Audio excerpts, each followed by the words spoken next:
इस वीडियो में हम 2021 से लेकर 2025 तक रेस्पिरेशन इन प्लांट्स वाले चैप्टर से जितने भी पीवाईक्यूज आए हैं उन सभी को अच्छे से सॉल्व करेंगे। उसके पीछे के कॉन्सेप्ट को फुल डिटेल्ड एक्सप्लेनेशन के साथ समझेंगे और इन 15 क्वेश्चंस को सॉल्व करने के बाद आप देखेंगे कि इस चैप्टर से आपने ऑलमोस्ट 85 टू 90% चीजें कवर कर ली होंगी। और सिर्फ कवर ही नहीं होंगी, वो सारी चीजें आपको याद हो जाएंगी, क्योंकि जैसे जैसे यहाँ पर क्वेश्चंस रिपीट होंगे वैसे वैसे उसके पीछे के कॉन्सेप्ट को भी मैं आपके लिए रिपीट करूंगी, ताकि सारी चीज़ आपके दिमाग में बहुत अच्छे से बैठ जाए। और मैं पूरी कोशिश करूँगी सारी चीज़ें एकदम बेसिक से समझाने की, ताकि आपको कहीं पर भी कोई टाइप का डाउट ना रहे। ये जो 15 क्वेश्चंस है यहाँ पर मैंने 2024 में जो री एग्जामिनेशन हुआ था उसके क्वेश्चंस को भी इंक्लूड किया है और साथ में मणिपुर के जो पेपर आए थे उनके क्वेश्चंस को भी रखा है। तो बिना देरी किए 2025 के क्वेश्चन से हम पढ़ना शुरू करते हैं। सबसे पहला क्वेश्चन है, the complex 2 of mitochondrial electron transport chain is also known as. तो यहाँ पर बहुत सारे टर्म्स हमको देखने को मिल रहे हैं, तो हम चलते हैं रिवर्स गियर पे और रिवर्स गियर पे चलते चलते हम समझ जाएंगे कि हमें समझना क्या है। देखो, इलेक्ट्रॉन ट्रांसपोर्ट चेन, चेन मतलब क्या होता है? चेन मतलब होता है सीक्वेंस ऑफ इवेंट्स। यहाँ पे कौन से इवेंट की बात हो रही है, कौन से इवेंट के सीक्वेंस की बात हो रही है? The event here is electron का ट्रांसपोर्ट। अब ये जो इलेक्ट्रॉन्स है, ये इलेक्ट्रॉन्स आए कहाँ से हमारी बॉडी में? ये इलेक्ट्रॉन्स आए हैं from the oxidation of NADH and FADH2। ये जो NADH है और FADH2 है, इनके ऑक्सीडेशन से इलेक्ट्रॉन्स कैसे बन रहे हैं? तो एक बार पहले वो समझ लेते हैं। हमें पता है कि एक हाइड्रोजन एटम मिल करके बना होता है एक प्रोटॉन से और एक इलेक्ट्रॉन से। तो दो हाइड्रोजन एटम मिल करके बने होंगे दो प्रोटॉन से और दो इलेक्ट्रॉन से। इतना केमिस्ट्री तो हम सबको आता है। अब ये जो NADH और FADH2 है, ये आया कहाँ से? सबसे पहली बात, हमने कोई भी खाना खाया, सपोज कर लेते हैं हमने कोई भी कार्बोहाइड्रेट रिच फूड खाया, बहुत सारा चावल खा लिया आपने। अब जब इधर से ब्रेक डाउन होगा, बहुत सारा आलू खा लिया आपने तो बहुत सारे ग्लूकोज के मॉलिक्यूल्स बन गए। फिर ये कैसे हो गया? ये हो गया डाइजेशन से। डाइजेशन यहाँ से शुरू हो चुकी है। डाइजेशन में जो कार्बोहाइड्रेट था वो ग्लूकोज मॉलिक्यूल्स में ब्रेक डाउन हो गया। अब ये ग्लूकोज मॉलिक्यूल्स जब फर्दर ब्रेक डाउन होगा by the process of glycolysis, glycolysis यानी कि लाइसिस मतलब ब्रेक डाउन और ग्लाइको मतलब ग्लूकोज, तो ग्लूकोज का ब्रेक डाउन होगा तो यहाँ पर बनेंगे बहुत सारे मॉलिक्यूल्स ऑफ पाइरुविक एसिड। फिर इस पाइरुविक एसिड से क्या बनेगा? Acetyl coenzyme A. कहाँ पर बनेगा? माइटोकॉन्ड्रिया के अंदर, क्योंकि ये पाइरुविक एसिड चला गया है अब माइटोकॉन्ड्रिया के अंदर और माइटोकॉन्ड्रिया में जाकर के इसने बना लिया है एसिटाइल कोएंजाइम ए। फिर ये एसिटाइल कोएंजाइम ए मिलता है ऑक्सैलो एसिटिक एसिड के साथ और यहाँ पर ये एंटर कर जाता है TCA साइकिल या क्रेब्स साइकिल या फिर साइट्रिक एसिड साइकिल, जो पसंद है वो बोल लो। लेकिन मुद्दे की बात ये है कि जब यहाँ पर ग्लाइकोलाइसिस हुआ, जब यहाँ पर लिंक रिएक्शन हुआ, जब यहाँ पर TCA साइकिल हुआ, तो यहाँ पर बहुत सारे NADH और FADH2 के मॉलिक्यूल्स बने हैं। तो ये जो NADH और FADH2 के मॉलिक्यूल्स है, इन्हीं का तो ऑक्सीडेशन हो रहा है। ऑक्सीडेशन का मतलब होता है लॉस ऑफ इलेक्ट्रॉन्स, क्योंकि ऑक्सीडेशन का मतलब होता है ब्रेक डाउन। अब अगर हम किसी चीज को तोड़ेंगे तो हमें वही कंपोनेंट्स मिलेंगे जिससे मिलकर के वो बना हुआ है। जैसे एक हाइड्रोजन एटम मिलकर के बना हुआ है एक प्रोटॉन से और एक इलेक्ट्रॉन से, तो अगर हम हाइड्रोजन एटम को तोड़ेंगे यानी कि जब हम इसका ऑक्सीडेशन करेंगे तो हमें ये कंपोनेंट्स मिलेंगे। सिमिलरली जब हम FADH2 को तोड़ेंगे तो हमें यहाँ से 2H+ और 2 इलेक्ट्रॉन्स मिलेंगे। जब हम NADH और H+ को तोड़ेंगे तो अगेन हमें यहाँ पर 2H+ और 2 इलेक्ट्रॉन्स मिलेंगे। और ये जो इलेक्ट्रॉन्स बने हैं, इन्हीं को एक सीक्वेंस में ट्रांसपोर्ट कराया जाता है वाया सर्टेन कॉम्प्लेक्सेस। अब ये कॉम्प्लेक्सेस क्या होती हैं, एक बार उनको देख लेते हैं। ये जो कॉम्प्लेक्सेस होती हैं, यहाँ पर 4 कॉम्प्लेक्स देखने को मिलते हैं इलेक्ट्रॉन ट्रांसपोर्ट चेन के अंदर। ये जो फर्स्ट वाला कॉम्प्लेक्स दिख रहा है आपको, ये ट्रांसपोर्ट करता है NADH वाले इलेक्ट्रॉन्स को। हमने बोला ना कि ये जो NADH+ H+ का जब ऑक्सीडेशन होता है तो यहाँ से 2 प्रोटॉन और 2 इलेक्ट्रॉन्स रिलीज होते हैं। ये जो 2 इलेक्ट्रॉन्स है, यही वो 2 इलेक्ट्रॉन्स है जो कॉम्प्लेक्स 1 ट्रांसपोर्ट करेगा टू कॉम्प्लेक्स नंबर 3। और ये जो FADH2 वाला मॉलिक्यूल है, इसके ब्रेकडाउन से जो इलेक्ट्रॉन्स रिलीज होंगे यहाँ पर, उनको ट्रांसपोर्ट कराता है ये कॉम्प्लेक्स नंबर 2। तो कॉम्प्लेक्स नंबर 2 से जाएंगे वो इलेक्ट्रॉन्स जो FADH2 टू से आए हैं, और कॉम्प्लेक्स 1 से जाएंगे वो इलेक्ट्रॉन्स जो NaDH से आए हैं, और ये जाएंगे किसके पास, कॉम्प्लेक्स नंबर 3 के पास।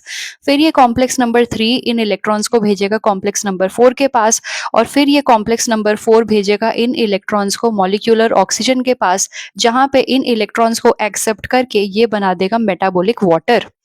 अब ये कहानी तो हो गई वाटर की, लेकिन अल्टीमेट एम क्या है, हमने खाना किस लिए खाया था, हमने खाना खाया था to produce ATP, to produce energy. अब हमारी जो बॉडी है वो एनर्जी की करेंसी जिसको पहचानता है दैट इज एटीपी। हमारी बॉडी NaDH को तो नहीं पहचानता, हमारी बॉडी FADH2 को नहीं पहचानता, तो हमारा काम है इस डॉलर को इस इंडियन रुपीज में कन्वर्ट करना, ताकि हमारी बॉडी इस एनर्जी को यूज कर पाए।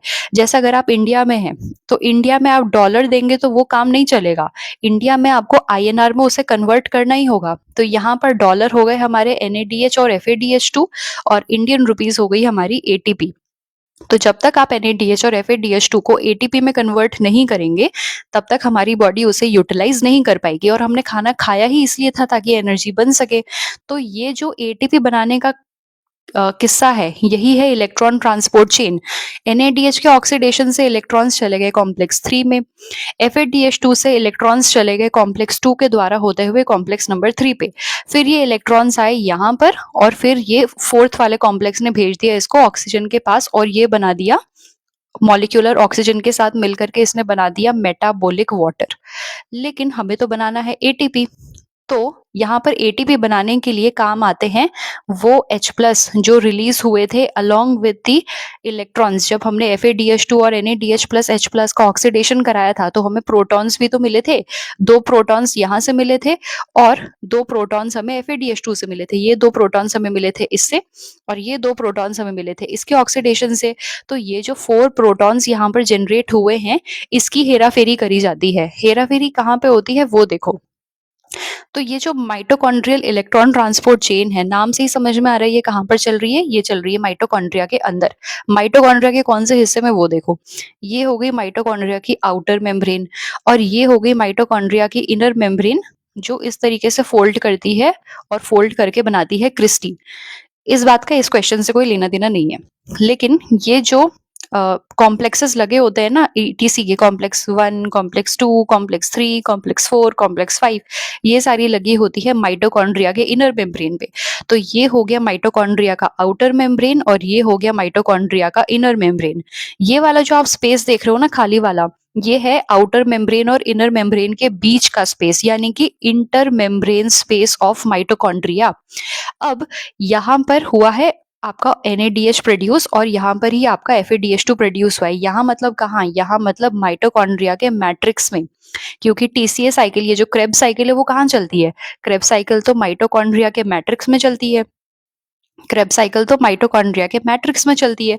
तो ये जो NaDH और FADH2 प्रोड्यूस हुए हैं, ये प्रोड्यूस हुए हैं माइटोकॉन्ड्रिया के मैट्रिक्स में। तो जब इनका ऑक्सीडेशन होगा तो H+ भी यहीं पर बनेंगे और इलेक्ट्रॉन्स भी यहीं पर बनेंगे, यहीं पर मतलब मैट्रिक्स में बनेंगे।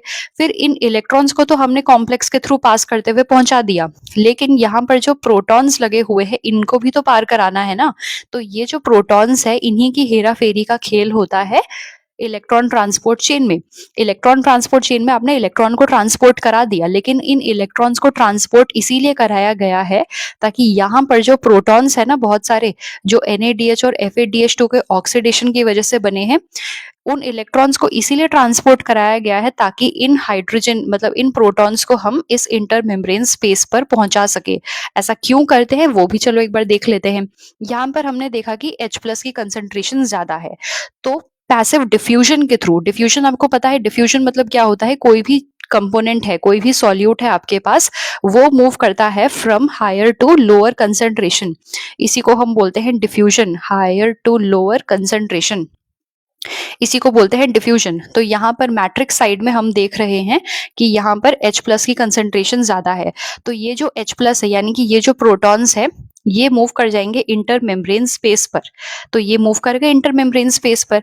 अब यहाँ पर बहुत सारे H+ आ गए।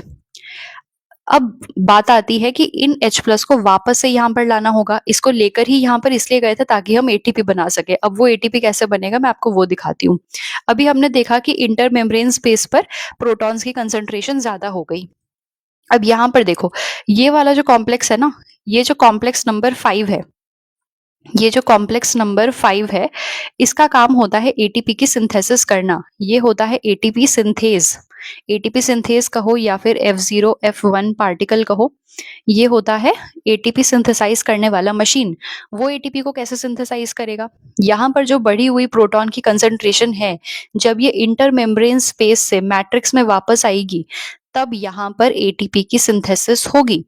तो अल्टीमेटली ये जो इलेक्ट्रॉन ट्रांसपोर्ट चेन चल रही है, वो इसीलिए चल रही है ताकि हम किसी तरह से इंटर मेम्ब्रेन स्पेस पर ये प्रोटॉन की कंसंट्रेशन ग्रेडियंट को ज्यादा कर सके, ताकि फिर जब ये यहाँ से यहाँ पर आए, उस एनर्जी को यूज करके ये जो कॉम्प्लेक्स नंबर 5 है जो यहाँ पर आप देख रहे हो, ये एटीपी को बना सके। तो एटीपी सिंथेज है। सिंथेज इज एन एंजाइम जो एटीपी बना रहा है। ATP synthase F0 F1 particle, इसके स्ट्रक्चर की वजह से इसको F0 F1 कहते हैं। तो ये जो कॉम्प्लेक्स नंबर 5 है, ये इस प्रोटॉन ग्रेडियंट के कंसंट्रेशन को यूज करके एटीपी की सिंथेसिस करता है। तो इतना सारा खेल हमने किया क्यों? सबसे पहले यहाँ से हमने इलेक्ट्रॉन्स को ट्रांसपोर्ट कराया, इलेक्ट्रॉन ट्रांसपोर्ट कराया और फाइनली ऑक्सीजन को दे दिया जो मॉलिक्यूलर ऑक्सीजन होता है, ताकि वो वाटर बना ले। लेकिन हमारा उद्देश्य वो नहीं था। इलेक्ट्रॉन को ट्रांसपोर्ट इसलिए किया, इलेक्ट्रॉन को उछाला इसीलिए गया ताकि यहाँ पर जो बढ़ी हुई H+ की कंसंट्रेशन है, वो किसी तरह से हम यहाँ पर पहुंचा दे इंटर मेम्ब्रेन स्पेस पे। एक बार इंटर मेम्ब्रेन स्पेस पर H+ की कंसंट्रेशन ज्यादा हो चुकी है, फिर वो वहां से यहाँ आने की कोशिश करेगा वापस से, यानी कि इंटर मेम्ब्रेन स्पेस से वो मैट्रिक्स में आने की कोशिश करेगा वापस से। और जैसे ही वो यहाँ से यहाँ पर आएगा, ये रिलीज करेगा कुछ एनर्जी, और उसी एनर्जी को यूज करके ये एटीपी सिंथेज, ये कॉम्प्लेक्स नंबर 5 बना देगा एटीपी, जो हमारा मकसद था। तो इतनी खेल हमने किस लिए करी? इतनी खेल इसलिए करी ताकि एटीपी की सिंथेसिस हो पाए। क्वेश्चन में आपसे पूछा है कॉम्प्लेक्स 2 का नाम क्या होता है? कॉम्प्लेक्स 2 कहां पर था? कॉम्प्लेक्स 2 था यहाँ पर, जो Fa-DH2 के इलेक्ट्रॉन्स को ट्रांसपोर्ट कर रहा था टू कॉम्प्लेक्स नंबर 3। अब इसका नाम याद कैसे रखेंगे? देखिए, FADH2 कहाँ बनता है? FADH2 बनता है TCA साइकिल में। TCA साइकिल को ही बोलते हैं क्रेब्स साइकिल, या फिर इसी को बोलते हैं साइट्रिक एसिड साइकिल। तो यहाँ पर हम देखते हैं कि एक स्टेप होता है जहां पर सक्सिनेट डिहाइड्रोजिनेज नाम का एक एंजाइम होता है जो FADH2 प्रोड्यूस करता है, और इसी FADH2 का ऑक्सीडेशन हो रहा है। और ये करवा कौन रहा है? मतलब इसके जो इलेक्ट्रॉन्स रिलीज हुए हैं, इनको ट्रांसपोर्ट करा रहा है कॉम्प्लेक्स नंबर 2। तो कॉम्प्लेक्स नंबर 2 का सीधे सीधे नाम हो जाता है सक्सिनेट डिहाइड्रोजिनेज। एक और चीज आप याद रखेंगे कि जहां पर भी ये डिहाइड्रोजिनेज एंजाइम आता है, इसका मतलब होता है कि ये करवाता है रिडॉक्स रिएक्शन। रिडॉक्स मतलब क्या? Reduction plus oxidation. और हमें पता है कि रिडॉक्स रिएक्शन में अगर कहीं पर ऑक्सीडेशन हो रहा है तो कहीं पर रिडक्शन भी हो रहा होगा, और अगर कहीं पर रिडक्शन हो रहा है तो उसी के आसपास ऑक्सीडेशन भी हो रहा होगा। तो ये जो डिहाइड्रोजिनेज एंजाइम है, this is responsible for redox reaction. और यहाँ पर किसका रिडॉक्स रिएक्शन हो रहा है? FADH2 का।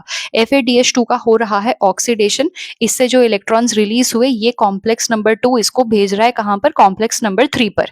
तो क्वेश्चन में पूछा है कि ये जो कॉम्प्लेक्स नंबर 2 है, इसका दूसरा नाम क्या है? तो इसका दूसरा नाम होता है सक्सिनेट डिहाइड्रोजिनेज।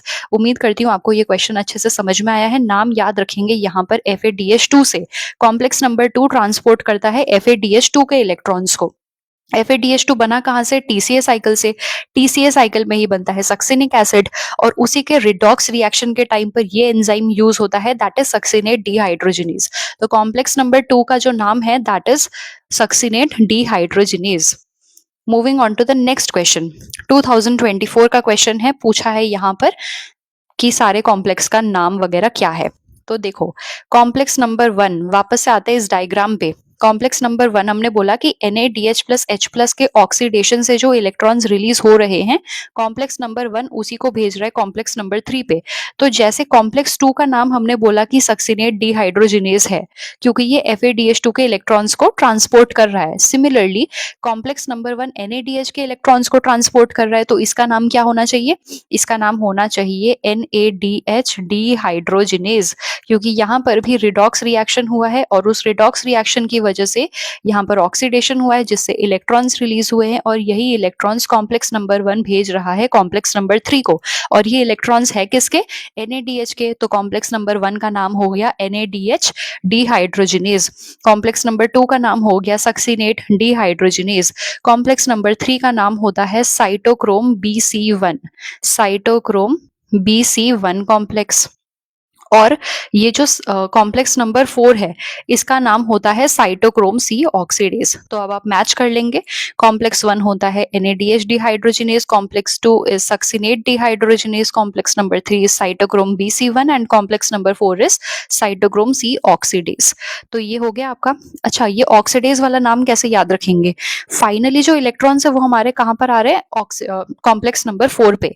अब हमें पता है कि इलेक्ट्रॉन्स का लॉस होना इज कॉल्ड ऑक्सीडेशन और इलेक्ट्रॉन्स का गेन होना इज कॉल्ड रिडक्शन।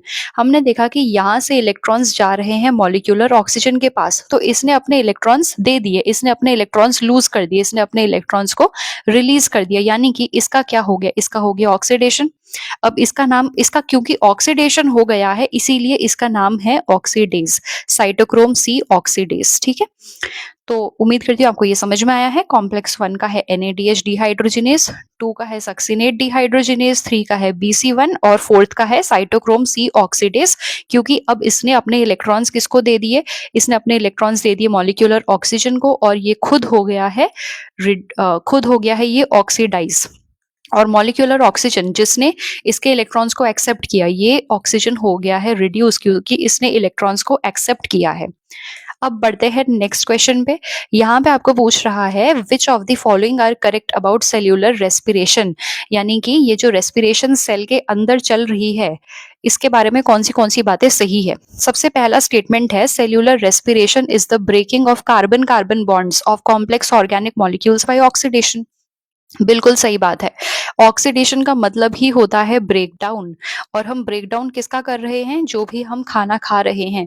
खाना खा रहे हैं मतलब जैसे सपोज मैंने बोला ग्लूकोज मॉलिक्यूल का ब्रेकडाउन हो रहा है। ग्लूकोज में क्या होता है? 6 कार्बन होता है ना, C6H12O6। तो ये कार्बन कार्बन के बॉन्ड को जब हम ब्रेक करते हैं यहीं से तो एनर्जी रिलीज होती है। तो ये कार्बन कार्बन के बॉन्ड को तोड़ करके यहाँ पर एनर्जी रिलीज होती है। तो यही होता है रेस्पिरेशन जो चल रहा होता है सेल के अंदर, इसीलिए इसे बोलते हैं सेल्यूलर रेस्पिरेशन। तो फर्स्ट स्टेटमेंट तो करेक्ट है। सेकंड स्टेटमेंट बोलता है the entire cellular respiration takes place in mitochondria. नहीं नहीं नहीं, अभी हमने देखा कि जो ग्लाइकोलाइसिस है वो चलता है साइटोसॉल में। जो लिंक रिएक्शन है उससे उसके लिए पाइरुवेट एंटर कर जाता है यहाँ माइटोकॉन्ड्रिया में। माइटोकॉन्ड्रिया में ये पाइरुवेट कन्वर्ट होता है एसिटाइल कोएंजाइम ए में और फिर ये एसिटाइल कोएंजाइम ए एंटर करता है TCA साइकिल में जो अगेन माइटोकॉन्ड्रिया के मैट्रिक्स में ही होता है। फिर यहाँ से चीजें जाती है इस इनर मेम्ब्रेन पर जहाँ इलेक्ट्रॉन ट्रांसपोर्ट चेन चलता है, ऑक्सीडेटिव फॉस्फोराइलेशन होता है वगैरह वगैरह और एनर्जी फाइनली प्रोड्यूस होती है। तो सारी चीजें थोड़ी ना, क्या बोला है स्टेटमेंट में, सारी चीजें कहाँ हो रही है? entire takes place in mitochondria नहीं, जो फर्स्ट स्टेप है that is glycolysis that itself is taking place in the cytoplasm of the cell। तो ये स्टेटमेंट तो गलत हो गई क्योंकि सारी चीजें माइटोकॉन्ड्रिया के अंदर नहीं हो रही है। तो statement B is incorrect. Third statement बोला है fermentation takes place under anaerobic condition in germinating seeds, यानी कि वो सीडलिंग्स जो भी जर्मिनेट हो रही हैं और कंडीशन आपको बता दी है एनएरोबिक, यानी कि यहाँ पर बिल्कुल भी ऑक्सीजन नहीं है। तो जब ऑक्सीजन नहीं है तो ये ऑक्सीडेटिव फॉस्फोराइलेशन यानी कि माइटोकॉन्ड्रिया के अंदर जाकर के क्या करेगा? इसीलिए ये क्या करता है, जो भी एनारोबिक कंडीशन वाला चीज होता है ना, जहाँ पर फर्मेंटेशन वगैरह होता है या फिर जब हम एक्सरसाइज कर रहे होते हैं, जब हमारे पास ऑक्सीजन की कमी हो जाती है, तब ये पाइरुवेट इधर नहीं जाता है। तब ये पाइरुवेट के पास 2 फेट होती है depending on the organism anaerobic oxidation करने की। या तो ये लैक्टिक एसिड फर्मेंटेशन करे या फिर ये इथेनॉल फर्मेंटेशन करे। अगर लैक्टिक एसिड फर्मेंटेशन करेगा तो वहां पर लैक्टेट या फिर लैक्टिक एसिड बनेगा और अगर वो इथेनॉल फर्मेंटेशन करेगा तो वहां पर इथेनॉल का प्रोडक्शन होगा। तो क्वेश्चन में क्या बोला है, fermentation takes place under anaerobic condition in germinating seeds, ये बात भी बिल्कुल सही है। इसके बाद आता है next statement, the fate of pyruvate formed during glycolysis depends on the type of organism also. ये स्टेटमेंट बिल्कुल सही है कि यहाँ पर ग्लाइकोलिसिस से जो पाइरुवेट बना है, अब इसका आगे क्या होगा, ये लैक्टिक एसिड बनाएगा या इथेनॉल बनाएगा या फिर ये लिंक रिएक्शन करके टीसीए साइकिल में एंटर करेगा और यहाँ पर एटीपी बनाएगा। ये सारी चीजें डिपेंड करती है कि ये कौन से ऑर्गेनिज्म की बात हो रही है। जैसे अगर कोई ऐसा ऑर्गेनिज्म है जिसके पास ऑक्सीजन भी है और माइटोकॉन्ड्रिया भी है, तो वहां पर ये वाली चीज होगी, यानी कि वहां पर एरोबिक ऑक्सीडेशन होगा पाइरुवेट का। अगर कोई ऐसे ऑर्गेनिज्म की बात हो रही है जहां पर ऑक्सीजन की कमी हो रही है और यहाँ पर माइटोकॉन्ड्रिया भी नहीं है, तो उसके पास दो कंडीशंस होंगी, या तो वो लैक्टिक एसिड फर्मेंटेशन करे या फिर वो इथेनॉल फर्मेंटेशन करे। तो ये स्टेटमेंट तो करेक्ट हो गई कि ऑर्गेनिज्म पर डिपेंड करता है कि उस पाइरुवेट का क्या होगा, उसकी किस्मत में क्या लिखा है, उसका फेट क्या होगा। तो डी स्टेटमेंट करेक्ट है। उसके बाद बोल रहा है, water is form during respiration as a result of O2 accepting electrons and getting reduced. अभी अभी हमने बात करी थी कि ये जो इलेक्ट्रॉन ट्रांसपोर्ट चेन यहाँ पर चल रहा होता है, जब NADH से इलेक्ट्रॉन्स यहाँ आते हैं कॉम्प्लेक्स 3 के पास, FADH2 के इलेक्ट्रॉन्स यहाँ पर आते हैं, फिर ये इलेक्ट्रॉन्स ट्रांसपोर्ट कर दिए जाते हैं कॉम्प्लेक्स नंबर 4 पे, और ये कॉम्प्लेक्स नंबर 4 ये इलेक्ट्रॉन्स को पास ऑन कर देता है मॉलिक्यूलर ऑक्सीजन में, जहां से मिल करके ये बनाता है मेटाबॉलिक वाटर। और क्योंकि ऑक्सीजन यहाँ पर इलेक्ट्रॉन्स को एक्सेप्ट कर रहा है, तो वो हो जाता है रिड्यूस। तो ये स्टेटमेंट करेक्ट है कि पानी तो बन रहा है रेस्पिरेशन के साथ में, और क्यों बन रहा है, क्योंकि ऑक्सीजन जो है वो इलेक्ट्रॉन्स को एक्सेप्ट कर रहा है, और जो भी चीज इलेक्ट्रॉन्स को एक्सेप्ट करती है मतलब वो रिड्यूस हो रही है। तो ये स्टेटमेंट भी सही है। तो यहाँ पर बी स्टेटमेंट को छोड़ करके बाकी सारे स्टेटमेंट्स करेक्ट है, तो यहाँ पर फर्स्ट ऑप्शन करेक्ट हो जाएगा, ACDE स्टेटमेंट्स करेक्ट है। अब आते हैं अगले क्वेश्चन पर। यहाँ पर बोला है कि कौन सा चीज कहाँ पर चलता है, मतलब ये जो रेस्पिरेशन के लिए आप चीजें पढ़े ना, इतनी सारी साइकिल्स, ये कौन सी चीज कहाँ पर चलती है वो आपको देखनी है। तो साइट्रिक एसिड साइकिल जो TCA साइकिल होती है या जो क्रेब साइकिल होती है, ये हमने देखा कि ये चलती है माइटोकॉन्ड्रिया के मैट्रिक्स में, तो ये हो गया माइटोकॉन्ड्रियल मैट्रिक्स। फिर ग्लाइकोलिसिस अभी अभी हमने देखा कि ये चलता है साइटोप्लाज्म में, तो ये चला गया साइटोप्लाज्म में। इलेक्ट्रॉन ट्रांसपोर्ट सिस्टम ये हमने देखा इंटर कहाँ गया, इनर माइटोकॉन्ड्रियल मेम्ब्रेन में चलता है। यहाँ पर बनाया था ना ऐसे करके, कहाँ गया वो डायग्राम, ये जो ETC है ये कहाँ पर चल रही है, इनर माइटोकॉन्ड्रियल मेम्ब्रेन पे। और ये जो प्रोटॉन का ग्रेडियंट बन रहा है, प्रोटॉन का ग्रेडियंट मतलब क्या, डिफरेंस इन कंसंट्रेशन। कोई भी चीज का अगर डिफरेंस हो रहा है कंसंट्रेशन में, जैसे यहाँ पर H+ ज्यादा है और यहाँ पर H+ कम है, तो यहाँ पर एक ग्रेडियंट जनरेट हो गया है। तो यहाँ पर हम देख रहे हैं कि ये जो H+ है, H+ को क्या बोलते हैं, H+ को बोलते हैं प्रोटॉन। तो यहाँ पर हम देख रहे हैं कि ये प्रोटॉन का ग्रेडियंट कहाँ पर ज्यादा है, इंटर मेम्ब्रेन स्पेस में। Inter membrane space is the space between two membranes. ये हो गई माइटोकॉन्ड्रिया की आउटर मेम्ब्रेन, ये हो गई इनर मेम्ब्रेन, ये हो गया इन दोनों के बीच का स्पेस जहां पर हमें प्रोटॉन की ज्यादा कंसंट्रेशन देखने को मिल रही है। तो अब क्वेश्चन पे आते हैं।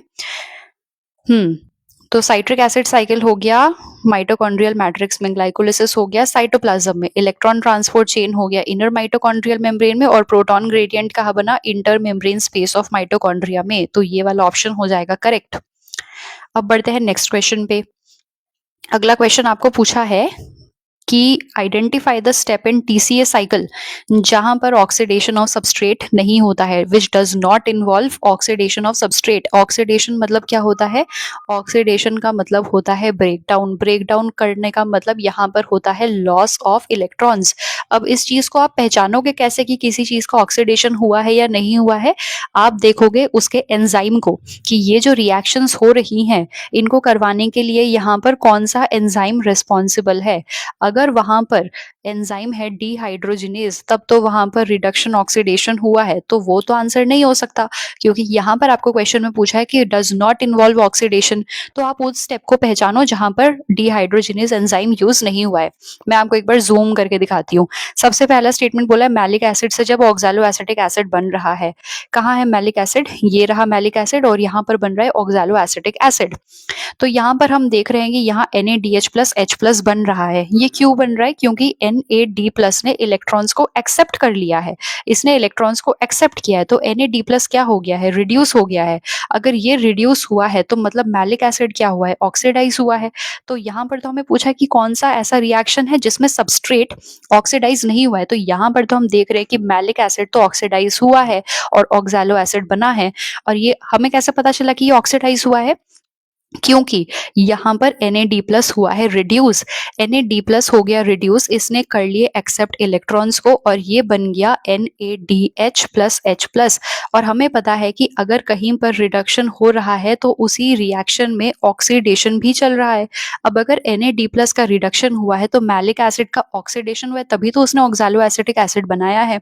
तो फर्स्ट स्टेटमेंट हो गया गलत, क्योंकि यहाँ पर मैलिक एसिड का ऑक्सीडेशन हुआ है, तो ये तो हमारा आंसर नहीं हो सकता। नेक्स्ट रिएक्शन है सक्सिनिक एसिड से जब मैलिक एसिड बन रहा है। यहाँ देखो, ये रहा सक्सिनिक एसिड और ये रहा मैलिक एसिड। यहाँ पर बन रहा है FADH2, यानी कि FAD+ क्या हो गया? FAD+ ने यहाँ पर इलेक्ट्रॉन्स एक्सेप्ट किए। हमें कैसे पता चल रहा है इलेक्ट्रॉन्स एक्सेप्ट किए? ये देखो, FAD+ था, यहाँ पर FAD+ था, यानी कि यहाँ पर इलेक्ट्रॉन की कमी है। जब इसने इलेक्ट्रॉन एक्सेप्ट किया, मतलब इसने प्रोटॉन भी एक्सेप्ट किया, तो अब ये जो FAD+ था, जब इसने इलेक्ट्रॉन्स और प्रोटॉन्स को एक्सेप्ट किया तो ये बन गया FADH2। और इसने कितने प्रोटॉन्स और इलेक्ट्रॉन्स को एक्सेप्ट किए? 2 हाइड्रोजन आ गए एक्स्ट्रा, यानी कि यहाँ पर इसने 2 H+ और 2 इलेक्ट्रॉन्स को एक्सेप्ट किए हैं। ऐसी चीजों को आप समझते हैं केमिस्ट्री में। तो ये जो सक्सिनिक एसिड है, जब ये मैलिक एसिड में कन्वर्ट हुआ, यहाँ पर वो एंजाइम आया सक्सिनेट डिहाइड्रोजिनेज। डिहाइड्रोजिनेज एंजाइम आ गया बेटा, तो यहाँ पर तो ऑक्सीडेशन रिडक्शन हुआ है, इसका हुआ है रिडक्शन, तो सक्सिनिक एसिड का हो गया ऑक्सीडेशन। तो ये भी हमारा आंसर नहीं हो सकता। थर्ड है सक्सिनाइल कोएंजाइम ए से जब सक्सिनिक एसिड बन रहा है। यहाँ पर एक कोएंजाइम ए है और यहाँ पर कोएंजाइम ए नहीं है, तो यहाँ पर तो सिंपली बस कोएंजाइम ए रिलीज हो गया है और वो सक्सिनिक एसिड में, मतलब COOH ग्रुप लग गया है और कोएंजाइम ए निकल गया है। एसिड मतलब क्या? COOH group, carboxylic acid group लग गया है, और यहाँ पर हम देख रहे हैं कोएंजाइम ए है, तो यहाँ पर तो सिर्फ और सिर्फ कोएंजाइम ए ग्रुप रिमूव हुआ है, यहाँ पर सबस्ट्रेट का ऑक्सीडेशन नहीं हुआ है। सबस्ट्रेट क्या है यहाँ पर? Succinyl coenzyme A. यहाँ पर क्या था सबस्ट्रेट? यहाँ पर सबस्ट्रेट था मैलिक एसिड, यहाँ पर सबस्ट्रेट था सक्सिनिक एसिड, यहाँ पर सबस्ट्रेट है सक्सिनाइल कोएंजाइम ए। इसका ऑक्सीडेशन नहीं हुआ है, तो ये होगा हमारा आंसर। और लास्ट वाला देख लेते हैं, आइसोसाइट्रेट से जब अल्फा कीटोग्लूटारिक एसिड बन रहा है। आइसोसाइट्रेट ये यहाँ पर नहीं है, ये देखो, ये जो साइट्रिक एसिड बना है ना, इसके पहले बनता है आइसोसाइट्रेट। ये ऑक्सैलो एसिटिक एसिड से साइट्रिक एसिड डायरेक्ट नहीं बनता, यहाँ पर एक इंटरमीडिएट होता है, जब ये बनता है आइसोसाइट्रेट। आइसोसाइट्रेट से ये बनता है साइट्रिक एसिड और फिर बनाता है अल्फा कीटोग्लूटारिक एसिड। तो यहाँ पर भी देखो, यहाँ पर NAD+ कन्वर्ट हो गया NADH+H+ में। पहले इसके पास प्लस था, यानी कि इसके पास इलेक्ट्रॉन्स की कमी थी, इसके पास ज्यादा प्रोटॉन्स थे, इसीलिए इस पर प्लस साइन आया था। अब इसने हाइड्रोजन एक्सेप्ट कर लिया, इसने प्रोटॉन एक्सेप्ट कर लिया, इसने इलेक्ट्रॉन एक्सेप्ट कर लिया, यानी कि इसका तो हो गया रिडक्शन। अब अगर इसका रिडक्शन हुआ है तो साइट्रिक एसिड का क्या हो गया है? ऑक्सीडेशन। तो साइट्रिक एसिड ने ऑक्सीडाइज किया और ऑक्सीडाइज करके उसने बना दिया अल्फा कीटोग्लूटारिक एसिड। तो ये भी हमारा आंसर नहीं हो सकता, क्योंकि इन तीनों स्टेप्स में हम देख रहे हैं कि जो सबस्ट्रेट है उसका ऑक्सीडेशन हुआ है और तभी वहां पर NADH+H+, FADH2, NADH+H+, ये सारी चीजें बनी है। इकलौता ये वाला स्टेप ऐसा है, ये रिएक्शन ऐसा है जहां पर सिर्फ कोएंजाइम ए को रिमूव कर दिया गया है और कार्बोक्सिलिक एसिड ग्रुप लग गया है। तो यहाँ पर ऑक्सीडेशन नहीं हुआ है। क्वेश्चन में हमें पूछा है कहां पर नहीं हुआ है, तो यही हो जाएगा हमारा आंसर। अगला क्वेश्चन, हाउ मेनी टाइम्स हो गई है, हाउ मेनी टाइम्स डीकार्बोक्सिलेशन हुआ है ड्यूरिंग ईच TCA साइकिल, यानी कि एक क्रेब साइकिल में कितने बार डीकार्बोक्सिलेशन हुआ है। कार्बोक्सिलेशन, कार्बोक्सिल ग्रुप यानी कि CO2 ग्रुप, डी मतलब निकाल देना यानी कि CO2 का रिमूवल। तो ये जो TCA साइकिल है, यहाँ पर आप कितने बार देख रहे हो कि यहाँ पर जो CO2 है वो रिलीज हो रही है। एक CO2 यहाँ रिलीज हुई है, दूसरी CO2 यहाँ रिलीज हुई है, इसके अलावा पूरे TCA साइकिल में और कहीं पर भी नहीं हुई है। तो कितने बार CO2 रिलीज हुई? एक बार यहाँ हुई है, एक बार यहाँ हुई है, मतलब 2 बार रिलीज हुई है। हाईलाइट कर देती हूँ, एक बार यहाँ हुई है और एक बार यहाँ हुई है। तो इसका करेक्ट आंसर हो जाएगा 2 बार। पूछा है कितने बार डीकार्बोक्सिलेशन हुआ है TCA साइकिल में? एक TCA साइकिल में, तो हर एक TCA साइकिल में 2 CO2 मॉलिक्यूल्स रिलीज होते हैं। अगले क्वेश्चन में बढ़ते हैं। यहाँ पर पूछा है कि फैटी एसिड्स जो होते हैं they are connected with the respiratory pathway through, यानी कि ये वाला डायग्राम देखो, इस डायग्राम में आपको दिखेगा कि यहाँ पर ये जो फैट्स है ये ब्रेक डाउन हो रहे हैं फैटी एसिड और ग्लिसरॉल पे। हमें पता है कि जो फैट्स होते हैं वो किससे मिलकर के बने होते हैं, fats are nothing but fatty acid plus glycerol, glycerol, ठीक है। तो ये फैट को जब हमने ब्रेक डाउन किया, ये ब्रेक डाउन हुआ फैटी एसिड और ग्लिसरॉल में। कार्बोहाइड्रेट को जब हमने ब्रेक डाउन किया तो वो ब्रेक डाउन हुआ इनटू सिंपल शुगर्स जैसे कि ग्लूकोज में। और जब हमने प्रोटीन को तोड़ा तो वो ब्रेक डाउन हुआ अमीनो एसिड में। हमने देखा था कि अगर हम किसी चीज को ब्रेक डाउन करते हैं तो उसके टुकड़े टुकड़े हमें किस चीज के मिलेंगे, जिस चीज से मिलकर के वो बने हुए, जैसे प्रोटीन्स मिलकर के बने होते बहुत सारे अमीनो एसिड से। तो जब हम प्रोटीन को तोड़ेंगे तो हमें बहुत सारे अमीनो एसिड मिलेंगे। कार्बोहाइड्रेट मिलकर बने होते हैं बहुत सारे शुगर के मॉलिक्यूल से। तो जब हम कार्बोहाइड्रेट को तोड़ेंगे हमें यहाँ पर बहुत सारे शुगर के मॉलिक्यूल्स मिलेंगे। सिमिलरली जब हम फैट को तोड़ते हैं तो हमें फैटी एसिड और ग्लिसरॉल देखने को मिलता है। क्वेश्चन में पूछा है कि ये जो फैट्स है ये अल्टीमेटली ये जो पूरी रेस्पिरेटरी पाथवे चल रही है, यानी कि ये जो पूरा मेटाबॉलिज्म चल रहा है, ब्रेक डाउन होना, बनना, ये सारी चीजों को बोलते हैं मेटाबॉलिज्म। तो ये सारी चीजें फैट के साथ कैसे मर्ज हो सकती है, मतलब हम इसको कितना तोड़ेंगे कि फाइनली ये इन दोनों पाथवे से जाकर के मर्ज हो जाए, मिल जाए। तो उसके लिए देखो, फैट को हमने तोड़ा, फैटी एसिड और ग्लिसरॉल में टूटा। फिर ये जो ग्लिसरॉल है इसको जब तोड़ोगे यहाँ से क्या बनेगा, डाईहाइड्रोक्सी एसीटोन फॉस्फेट, जिसे हम धाप भी बोलते हैं। ये धाप आपको याद आ रहा होगा ग्लाइकोलिसिस में, एक बनता है ग्लिसरैल्डिहाइड 3 फॉस्फेट जिसे बोलते हैं G3P, और एक बनता है धाप। ये दोनों बनता है कहाँ से, फ्रक्टोज 1,6 बिस फॉस्फेट के टूटने से ये बनता है। तो जब ग्लिसरॉल टूटा तो यहाँ से बना एक धाप और एक बना, मतलब ये कन्वर्ट हो गया G3P में। और ये जो फैटी एसिड है ये जब इसका ब्रेकडाउन होगा, मतलब जब बीटा ऑक्सीडेशन होगा, beta oxidation of fatty acid, तो यहाँ पर हमें क्या मिलता है, यहाँ पर हमें मिलते हैं बहुत सारे molecules of acetyl coenzyme A. तो इसने बना दिया एसिटाइल कोएंजाइम ए। फिर हमने देखा ये जो ग्लूकोज था ये ग्लाइकोलिसिस करते हुए आता है और वो पाइरुविक एसिड बनाता है। और फिर ये पाइरुविक एसिड माइटोकॉन्ड्रिया के अंदर जाकर के एसिटाइल कोएंजाइम ए बनाता है, फिर जहाँ पर ये ऑक्सैलो एसिटिक एसिड के साथ मिलकर के क्रेब्स साइकिल में घुस जाता है। और ये जो प्रोटीन्स के अमीनो एसिड्स हैं ये भी अमीनो एसिड्स भी अल्टीमेटली पाइरुविक एसिड बनाते हैं और फिर ये एसिटाइल कोएंजाइम ए बना करके क्रेब्स साइकिल में एंटर करते हैं।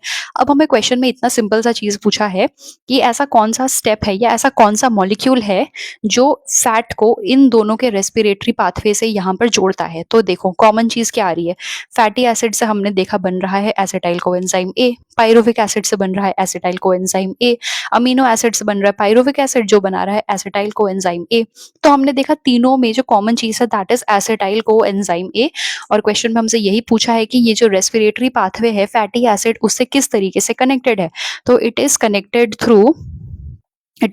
Through this acetyl coenzyme A. तो इसका आंसर हो जाएगा फर्स्ट ऑप्शन। समझ में आया। अब अगला क्वेश्चन देखो, यहाँ पर आपको एक स्टेटमेंट दी है और बोला है कि यही इसका रीजन है कि नहीं आपको बताना है। सबसे पहले आपको ये बताना है कि ये असर्शन वाला जो स्टेटमेंट है ये करेक्ट है या नहीं, और फिर आपको इसका रीजन बताना है कि इन्होंने जो रीजन दिया है कि ये किस लिए हुआ है वो करेक्ट है या नहीं। सबसे पहले असर्शन देख लेते हैं क्या है। ATP is used at 2 steps in glycolysis. चलो एक बार ग्लाइकोलाइसिस देख लेते हैं। ग्लाइकोलाइसिस में हम देखते हैं कि यहाँ पर एटीपी 2 बार दी जाती है और 4 बार मिलती है। जैसे यहाँ पर जब हमने ग्लूकोज में एक फॉस्फेट जोड़ा तो ग्लूकोज में अगर हम फॉस्फेट जोड़ रहे हैं तो वो फॉस्फेट आया कहाँ से, adenosine triphosphate that is from ATP. ATP के पास होते हैं 3 फॉस्फेट, इसीलिए इसे बोलते हैं ट्राइफॉस्फेट। ट्राई मतलब होता है 3। तो इस एटीपी को यूज करते हैं हम और इसके एक फॉस्फेट को निकाल लेते हैं और इसी फॉस्फेट को जोड़ देते हैं ग्लूकोज के साथ, ग्लूकोज के 6th वाले कार्बन पे। तो ये ग्लूकोज से बना देता है ग्लूकोज 6 फॉस्फेट। तो एक एटीपी यहाँ पर यूज हुई। फिर ये जब फ्रक्टोज 6 फॉस्फेट से फ्रक्टोज 1,6 बिस फॉस्फेट बनता है, मतलब अभी तक तो जो 6th कार्बन था उस पर था फॉस्फेट, अब हमें फर्स्ट वाले कार्बन पर भी फॉस्फेट ऐड करना है। तो हम अगेन एक और एटीपी यूज करेंगे, इसको ब्रेक डाउन करेंगे, इसका एक फॉस्फेट लेंगे और उसको फ्रक्टोज का जो फर्स्ट वाला कार्बन है उससे जोड़ देंगे। और 6th वाले के साथ तो ऑलरेडी जुड़ा हुआ है, तो एक एटीपी हमने यहाँ जोड़ा, एक एटीपी हमने यहाँ जोड़ा। ठीक है, तो फर्स्ट स्टेटमेंट तो करेक्ट है कि ATP is used at 2 steps in glycolysis. इसका रीजन देखो क्या दिया है। First ATP is used in converting glucose to glucose 6 phosphate, बिल्कुल सही बात है। जब यहाँ पर ग्लूकोज से ग्लूकोज 6 फॉस्फेट बनाया तब एक एटीपी यहाँ पर यूज किया है। और जो दूसरा है, the second ATP is used in conversion of fructose 6 phosphate to fructose 1,6 diphosphate. तो यहाँ पर जब फ्रक्टोज 6 फॉस्फेट से, यानी कि यहाँ से जब इसमें कन्वर्ट कर रहे थे डाई में, तब एक और एटीपी यूज किया है। तो ये स्टेटमेंट भी बिल्कुल करेक्ट है। तो हम बोल सकते हैं कि both A and R true and R is the correct explanation of A, क्योंकि ये इस चीज को जस्टिफाई कर रहा है। तो दोनों स्टेटमेंट बिल्कुल सही है। और एक बार ग्लाइकोलिसिस को रिवाइज कर लेते हैं फटाफट से। सबसे पहले हम शुरू करते हैं ग्लूकोज से, जो बना होता है 6 कार्बन से। इस 6 कार्बन का जो 6th नंबर कार्बन होता है उस पर ऐड करते हैं एक फॉस्फेट यूजिंग एटीपी, तो ये बन जाता है ग्लूकोज 6 फॉस्फेट। फिर ग्लूकोज से इसका एक आइसोमर बनाया जाता है, दैट इज फ्रक्टोज 6 फॉस्फेट। फिर अब हमें यहाँ पर हमने इसे फ्रक्टोज में किस लिए चेंज किया था, ताकि हमें एक और फ्री कार्बन मिल सके, ताकि हम उस पर फॉस्फेट जोड़ सके। तो पहले सिर्फ 6th पोजीशन पे फॉस्फेट लगा हुआ था, अब हम जैसे इसे फ्रक्टोज बना दिए तो अब इसके फर्स्ट पोजीशन पर भी एक फॉस्फेट लग जाता है। तो इस फॉस्फेट को ऐड करने के लिए एक और एटीपी की रिक्वायरमेंट होती है। यहाँ पर एक एटीपी यूज किया, यहाँ पर एक और एटीपी यूज किया। फिर ये जो फ्रक्टोज 1,6 बिस फॉस्फेट बना है, ये है कितने कार्बन का, 6 कार्बन का, और इसमें लगे हुए 2 फॉस्फेट। फिर इसको तोड़ा जाता है और तोड़ करके इसे कन्वर्ट किया जाता है ट्रायोस फॉस्फेट। ट्रायोस मतलब तीन कार्बन वाला एक मॉलिक्यूल जिसमें एक फॉस्फेट लगा हुआ है, अगेन 3 कार्बन वाला एक मॉलिक्यूल जिसमें फॉस्फेट लगा हुआ है। उसमें से ये वाला जो मॉलिक्यूल है दैट इज ग्लिसरैल्डिहाइड 3 फॉस्फेट, और ये दूसरा वाला होता है डाइहाइड्रोक्सी एसीटोन फॉस्फेट। अगले स्टेप में इस डाइहाइड्रोक्सी एसीटोन फॉस्फेट को G3P में कन्वर्ट कर देते हैं, क्योंकि इसको यूटिलाइज करने के लिए हमारी बॉडी में एंजाइम नहीं होते हैं, लेकिन G3P को हम यूटिलाइज कर सकते हैं। इसलिए इस धाप को G3P में कन्वर्ट कर दिया जाता है। ये देखो, ये जो धाप बना है ना 3 कार्बन का, इसको यहाँ पर इसको ट्रायोस फॉस्फेट ग्लिसरैल्डिहाइड 3 फॉस्फेट में कन्वर्ट कर दिया। तो अब हमारे पास 2 मॉलिक्यूल्स हो गए ऑफ ग्लिसरैल्डिहाइड 3 फॉस्फेट। अब ये जो ग्लिसरैल्डिहाइड 3 फॉस्फेट है, इसका होता है ऑक्सीडेशन रिडक्शन वाला रिएक्शन। यहाँ पर देखो NAD प्लस था और यहाँ पर बना NADH प्लस H प्लस, यानी कि इसका हो गया रिडक्शन। तो ये जो G3P था, इसका क्या हो गया, ऑक्सीडेशन। और खुद देखो यहाँ पर एल्डिहाइड था, जब भी हम एल्डिहाइड को ऑक्सीडाइज करते हैं, तो वो बनाता है कार्बोक्सिलिक एसिड। यहाँ पर क्या बन गया, ग्लिसर 1,3 बिस फॉस्फोग्लिसरिक एसिड बन गया ना एसिड। तो एल्डिहाइड को ऑक्सीडाइज करते हैं तो वो बन गया एसिड। तो यहाँ पर हमारे पास 2 मॉलिक्यूल्स आ गए इसके। उसके बाद यहाँ पर होता है सबस्ट्रेट लेवल फॉस्फोराइलेशन, क्योंकि यहाँ पर बनता है एटीपी। यहाँ पर हम लोग यूज कर रहे थे एटीपी को, लेकिन यहाँ पर तो हम एटीपी को बना रहे हैं। एरो का डायरेक्शन देखो, यहाँ पर एटीपी को यूज कर रहे थे, लेकिन यहाँ पर तो एटीपी को बना रहे हैं। और एक फॉस्फेट आ कहाँ से रहा है, यहाँ से। यहाँ पर 1,3 बिस फॉस्फोग्लिसरिक एसिड था ना, बिस मतलब क्या होता है, 2 बिस फॉस्फो, यानी कि 2 फॉस्फेट थे, उसमें से एक फॉस्फेट को यूज करके हम बना रहे हैं एटीपी। और यहाँ पर हम बोल रहे हैं कि 2 मॉलिक्यूल्स हो रहा है। अगर एक मॉलिक्यूल में एक एटीपी बन रहा है तो 2 मॉलिक्यूल से 2 एटीपी बनेगा। तो यहाँ पर हमने 2 एटीपी यूज करी थी, अब यहाँ पर 2 एटीपी बन गई मतलब 2 एटीपी फॉर्म हो गई। फिर अगला यहाँ पर जो ये ग्लिसरिक एसिड बना था 3 फॉस्फोग्लिसरिक एसिड, क्योंकि इसने अपना एक फॉस्फेट तो दे दिया एटीपी बनाने के लिए, तो बचा इसके पास अब एक फॉस्फेट। तो ये जो एक फॉस्फेट बना है 3 फॉस्फोग्लिसरिक एसिड, अब ये कन्वर्ट होता है 2 फॉस्फोग्लिसरेट में, और फिर ये 2 phosphoglycerate with the help of dehydration reaction, मतलब यहाँ पर वाटर मॉलिक्यूल का लॉस हो रहा है, ये बनाता है 2 मॉलिक्यूल्स ऑफ फॉस्फोइनॉल पाइरुवेट। और फिर ये फॉस्फोइनॉल पाइरुवेट अगेन यहाँ पर होता है सबस्ट्रेट लेवल फॉस्फोराइलेशन, और यहाँ पर एक फॉस्फेट ग्रुप ये दे देता है, एटीपी बनाता है।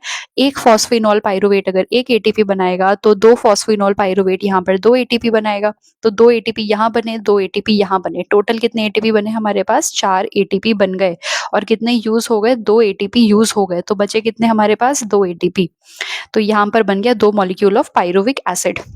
तो अगर हमें यहाँ पर पूछे कि ग्रॉस गेन ऑफ एटीपी कितना है, तो यहाँ पर कितना हो गया, यहाँ बने हमारे पास 2 एटीपी और यहाँ हमारे पास बने 2 एटीपी। तो टोटल कितने बन गए, 2 + 2 = 4 एटीपी। ग्रॉस मतलब होता है टोटल, ग्रॉस मतलब टोटल। लेकिन अगर आपको क्वेश्चन में पूछा है नेट गेन ऑफ एटीपी कितना है, तो आप क्या बोलोगे, बने तो थे 4, लेकिन यूज भी तो हो गए यहाँ पर दो, तो 2 एटीपी यहाँ पर यूज हो गए, तो माइनस कर दोगे 2 एटीपी, तो ये बच गया 2 एटीपी।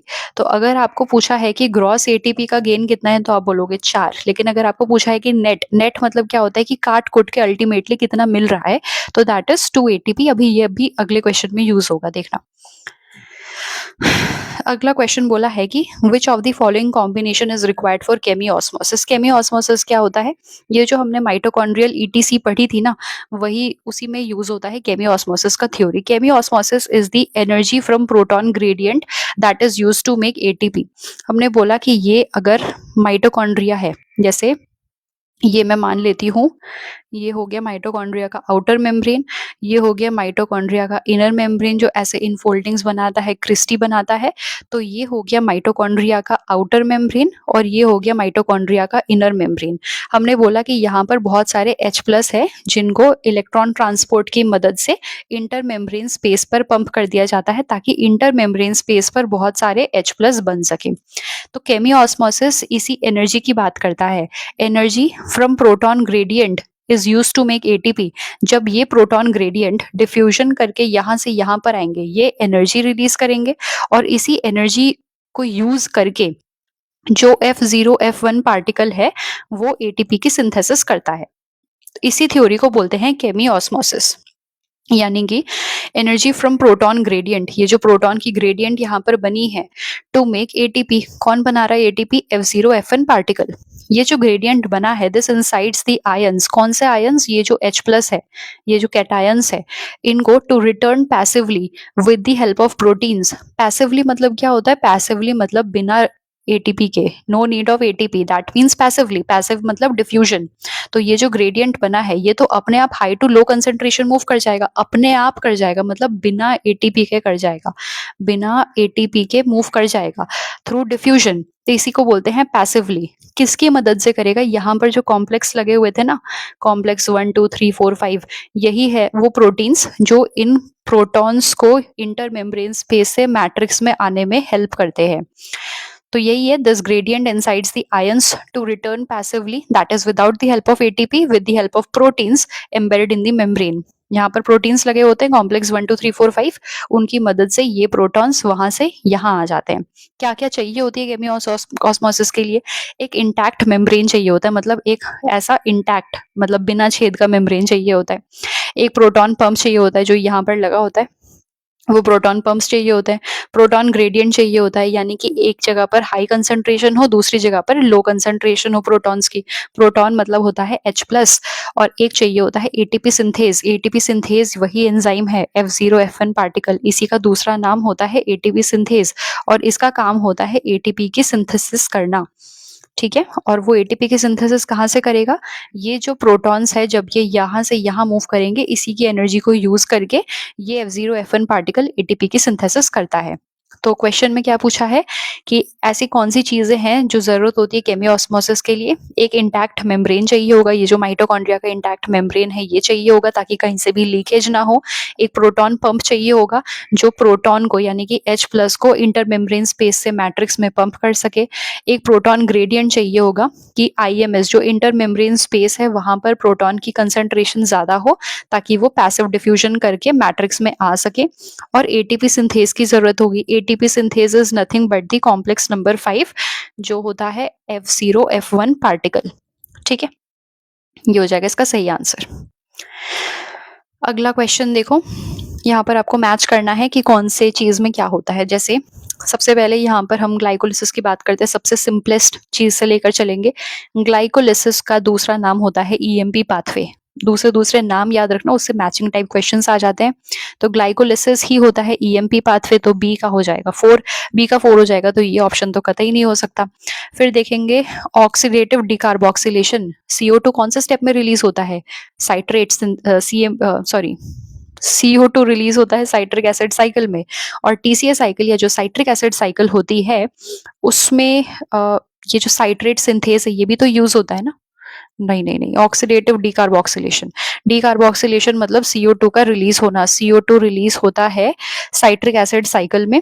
और डिकार्बोक्सिलेशन पाइरुवेट डिहाइड्रो, ओके, ये लिंक रिएक्शन की बात हो रही है।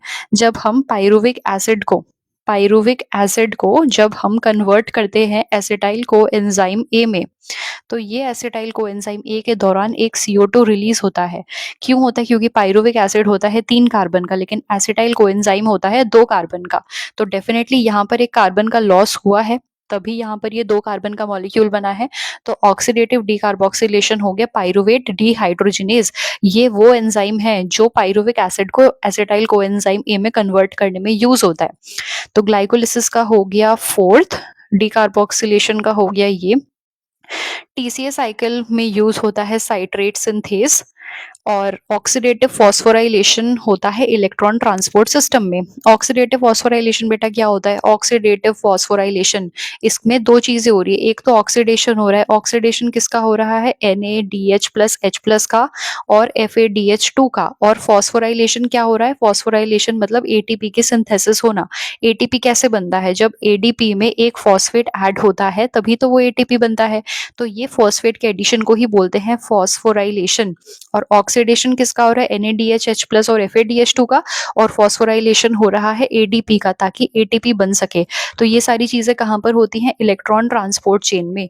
तो इसका करेक्ट आंसर हो जाएगा A का 2, B का 4, C का 3 और D का हो जाएगा 1। तो ये वाला स्टेट इसका ऑप्शन करेक्ट हो जाएगा। अगला यहाँ पर देखो, अगला पूछा है malonate inhibits the growth of pathogenic bacteria by inhibiting the activity of. देखो यहाँ पर जो इनिबिटर्स वाला केस होता है ना, उसमें आपको सीधे सीधे चीजें याद करनी होती है। तो ये मैलोनेट सीधे सीधे इनिबिटर होता है सक्सिनेट डिहाइड्रोजिनेज का। ये वाला जो स्टेप है ना, जहां पर सक्सिनिक एसिड से मैलिक एसिड बन रहा है, जहां पर ये FADH2 बन रहा है, वहां पर ये एंजाइम रिक्वायर्ड होता है, दैट इज सक्सिनेट डिहाइड्रोजिनेज।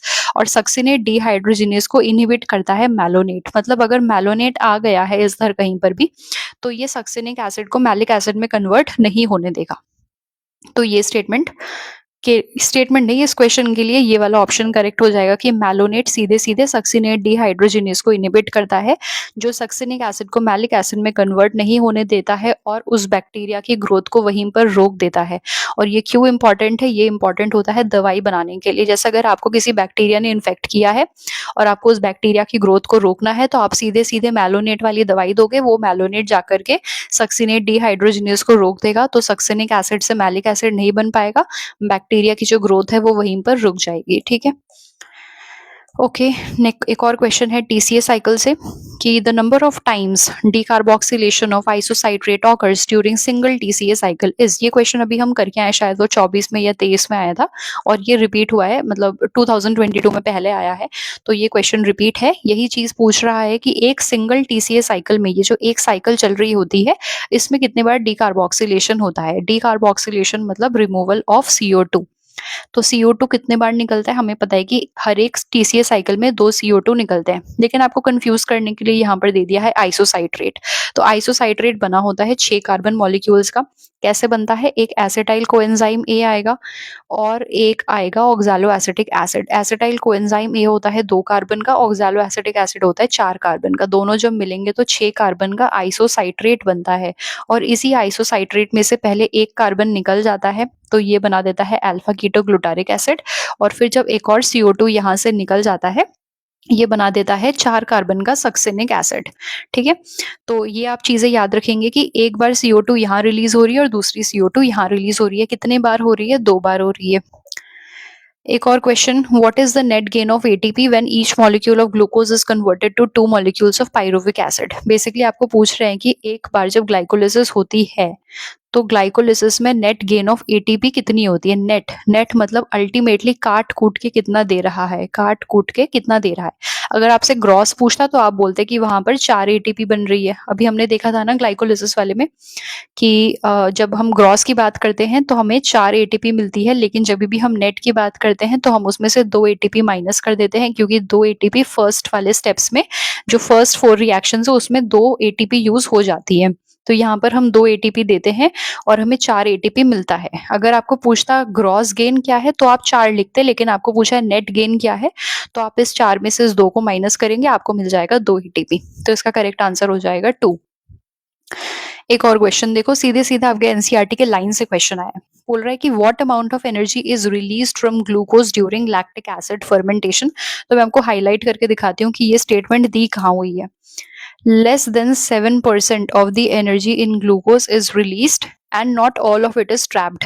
तो क्वेश्चन में आपसे पूछा गया था कि ग्लूकोज का जब लैक्टिक एसिड फर्मेंटेशन होता है तो वहां पर कितनी एनर्जी रिलीज होती है। यहाँ पर आप अपना तुक्का नहीं लगाएंगे कि मुझे लग रहा है 15% होगा, मुझे लग रहा है 18 से ज्यादा होगा या 10% होगा, नहीं। जितनी दी हुई है या तो वो आपको पता है या तो वो आपको नहीं पता है। यहाँ पर तुक्काबाजी करके आप अपने मार्क्स नहीं खोएंगे। क्वेश्चन में पूछा है कितना अमाउंट ऑफ एनर्जी रिलीज होता है ग्लूकोज से जब वो लैक्टिक एसिड फर्मेंटेशन करता है। तो हमने देखा कि ग्लूकोज से बनता है पायरुविक एसिड। ये तो होता ही है हर ऑर्गेनिज्म के अंदर, मतलब ये जो ग्लाइकोलिसिस वाला प्रोसेस है ये तो हर ऑर्गेनिज्म के अंदर होगा। अब अगर उस ऑर्गेनिज्म के अंदर माइटोकॉन्ड्रिया भी नहीं है और इलेक्ट्रॉन नहीं, ऑक्सीजन भी नहीं है और माइटोकॉन्ड्रिया भी नहीं है, या फिर उसको अगर ऑक्सीजन की कमी हो रही है तो वो करेगा लैक्टिक एसिड फर्मेंटेशन। जैसे हमारे अंदर होता है जब हम एक्सरसाइज करते हैं, हमारे मसल्स को प्रॉपर ऑक्सीजन नहीं मिल पाता है। इसका मतलब ये थोड़ी कि हमारे मसल्स के पास माइटोकॉन्ड्रिया नहीं है, हमारे मसल्स के पास माइटोकॉन्ड्रिया भी है, ऑक्सीजन भी है, लेकिन फिलहाल ऑक्सीजन के लेवल्स लो हो रहे हैं। तो हमारे मसल्स में लैक्टिक एसिड फर्मेंटेशन होता है और वहां पर लैक्टिक एसिड अक्यूमुलेट होने लगता है, जिसकी वजह से मसल क्रैम्प्स आते हैं। इसका इस क्वेश्चन से लेना देना नहीं है, बस याद आया तो मैंने आपको बता दिया। क्वेश्चन में पूछा है कितना एनर्जी रिलीज होता है, तो लेस देन 7%, सीधा सीधा लिखा हुआ है, ज्यादा तुक्काबाजी नहीं करेंगे, इसी को राइट करेंगे। एक और क्वेश्चन है कि विच of the following statement is incorrect. गलत कौन सा स्टेटमेंट है ये आपको पूछा है। सबसे पहला है oxidation reduction reactions produce proton gradient in respiration. बेटा ये बात तो सही है, जब भी ऑक्सीडेशन रिडक्शन होगा तो यानी कि किसका होगा, NADH का होगा और FADH2 का होगा। और इनका जब भी ऑक्सीडेशन रिडक्शन होगा तो यहाँ पर हमें प्रोटॉन्स भी मिलेंगे और यहाँ पर हमें इलेक्ट्रॉन्स भी मिलेंगे, और ये जो प्रोटॉन्स है ये ग्रेडियंट क्रिएट करेंगे, जो अभी हम देख कर गए हैं। तो ये बात तो सही है। दूसरा है during aerobic respiration role of oxygen is limited to the terminal stage. ये भी हमने देखा कि जो इलेक्ट्रॉन ट्रांसपोर्ट चेन है ये फर्स्ट कॉम्प्लेक्स है, ये सेकंड कॉम्प्लेक्स है, इन दोनों ने अपने अपने इलेक्ट्रॉन्स दे दिए कॉम्प्लेक्स नंबर 3 को। इसने दिए NADH वाले इलेक्ट्रॉन्स, इसने दिए FADH2 वाले इलेक्ट्रॉन्स, दे दिए कॉम्प्लेक्स नंबर 3 को, कॉम्प्लेक्स नंबर 3 ने दिया कॉम्प्लेक्स नंबर 4 को, और कॉम्प्लेक्स नंबर 4 ने इन इलेक्ट्रॉन्स को दे दिया ऑक्सीजन को, जिसके साथ मिलकर के इसने बना दिया मेटाबॉलिक वाटर। तो ये स्टेटमेंट तो करेक्ट है कि ऑक्सीजन का काम सिर्फ इसी वाले स्टेज में आता है जहां पर वो फाइनली इलेक्ट्रॉन्स को एक्सेप्ट करता है। थर्ड स्टेटमेंट बोला है कि in electron transport chain one molecule of NADH plus H plus give rise to 2 ATP molecules and 1 FADH give rise to 3 ATP molecules। नहीं, यहाँ पर इन्होंने उल्टा कर दिया है। एक NADH के ऑक्सीडेशन से जब हम इसके इलेक्ट्रॉन्स को उछालते हैं ETC में तो यहाँ पर हमें 3 ATP मिलता है, और एक FADH2 के इलेक्ट्रॉन्स को जब हम ETC में उछालते हैं तो हमें 2 ATP मिलते हैं। इन्होंने यहाँ पर रिवर्स कर दिया है, तो ये स्टेटमेंट गलत हो जाएगा और इन्होंने इनकरेक्ट पूछा है, तो यही होगा हमारा सही आंसर। और लास्ट वाला जो स्टेटमेंट है उसमें इन्होंने बोला है कि ATP सिंथेसाइज थ्रू कॉम्प्लेक्स 5। तो ये बात बिल्कुल सही है, ये कॉम्प्लेक्स 5 का नाम ही होता है ATP सिंथेज, या फिर इसी का नाम होता है F0F1 पार्टिकल। तो ये स्टेटमेंट भी सही है, ये भी सही है, ये भी सही है। इनकरेक्ट पूछा है, ये गलत है। तो अल्टीमेटली हमारा इस क्वेश्चन का आंसर हो जाएगा ये, क्योंकि NADH बनाता है 3 ATP मॉलिक्यूल्स और FADH2 बनाता है 2 ATP मॉलिक्यूल्स। यहाँ पे इन्होंने उल्टा दिया है, तो यही हो जाएगा करेक्ट आंसर। बस इतने ही क्वेश्चन थे आपके लास्ट 5 इयर्स के, हमने कंप्लीट कर लिए हैं 15 क्वेश्चंस। उम्मीद करती हूँ कि आपको चीजें समझ में आई होंगी। अगर समझ में आई है तो प्लीज वीडियो को लाइक कर देना, और अगर आपको ऐसे ही अलग अलग टॉपिक्स के PYQ करने हैं तो आप चैनल को सब्सक्राइब भी कर लेना। मिलते हैं बहुत जल्द अगली वीडियो में, और कमेंट सेक्शन में जरूर बताना कि वीडियो आपको कैसी लगी। बाय।